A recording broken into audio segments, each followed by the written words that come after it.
দিন তার মামার মেয়ের বিয়ের জন্যে অফিস থেকে ছুটি নিয়ে এসেছিল তার মামার বাড়িতে ঘুরতে।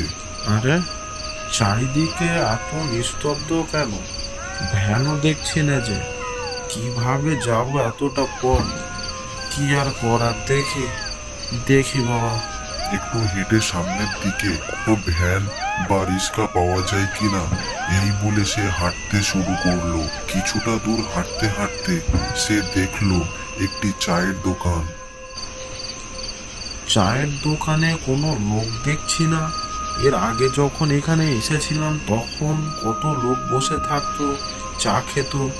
আজকে এখানে কোনো লোক দেখছি না। গ্রামে মনে হয় কোনো অনুষ্ঠান আছে। এই বলে সে কিছুক্ষণ দোকানটা দিকে দাঁড়িয়ে থাকার পর সে চলতে শুরু করলো তার মামার বাড়ির দিকে।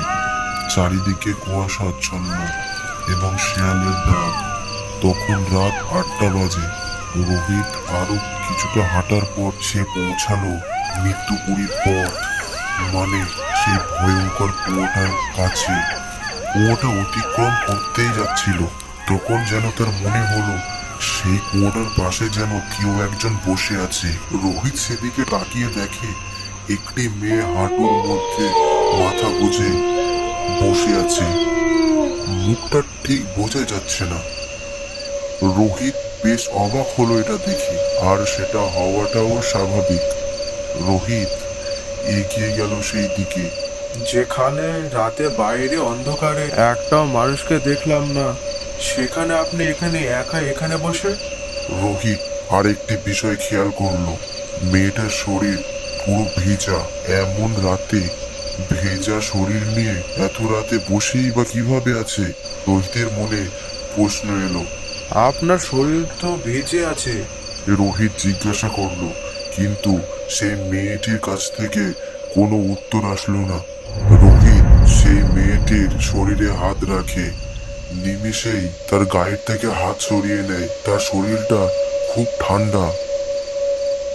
মেয়েটি ধীরে ধীরে মুখ তোলে।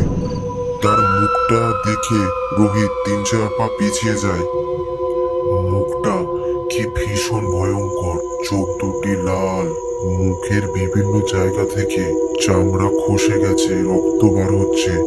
রোহিতের দিকে হাত বাড়িয়ে দিয়ে যেন সে রোহিতকে ডাকছে। রোহিতের মনে আর বিন্দুমাত্র সংশয়ের অবকাশ থাকে না যে এটা একটা ডাইনি। রোহিত আর এক মুহূর্ত সময় নষ্ট না করে পিছনের দিকে মুখ করে ছুটতে শুরু করে। গায়ের সমস্ত দিকে শক্তি নিয়ে যতটা জোরে ছোটা যায় ততটা জোরে সে ছুটছে। ছুটতে ছুটতে সে মামার বাড়ির সামনে এসে মাটিতে বসে হাঁপাতে থাকে। তার শরীর দরদর করে ঘামছে। মামার বাড়িতে আলো জ্বলছে ঠিকই, কিন্তু বাড়ির বাইরে একটাও লোক নেই। সবাই ঘরের ভেতরে ঢুকে আছে। কিছুটা সময় জিরিয়ে নিয়ে সে ঘরে ঢোকে। সবাই তো ওর কথা শুনে ভীত হয়ে পড়ে।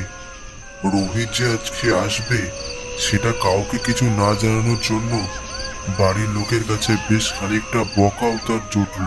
বিশেষ করে রোহিতের মা ছেলের কথা শুনে তো কেঁদেই ফেললো। আহ মা, কাঁদছো কেন? তো আমার আশীর্বাদ থাকতে আমার কিছু হবে নাকি? কিচ্ছু হবে না। দিন 3 আগে গ্রামে কি হয়েছে সেটাও সে মামার বাড়ির সবার কাছে শুনল। আর এই কারণে ইছাপুর গ্রামে চারিদিকে সন্ধে রাত্রেই নিশুতিতে পরিণত হয়েছে। ধীরে ধীরে এই সমস্ত কিছু বিয়ে বাড়ির খুশিতে শান্ত হয়ে যায়। তবে রোহিতের মনে অনেক প্রশ্ন থেকে যায়, আর এই প্রশ্নগুলির উত্তর সে খুঁজে পায় দাদুর কাছে পুরো ঘটনাটা শোনার পর।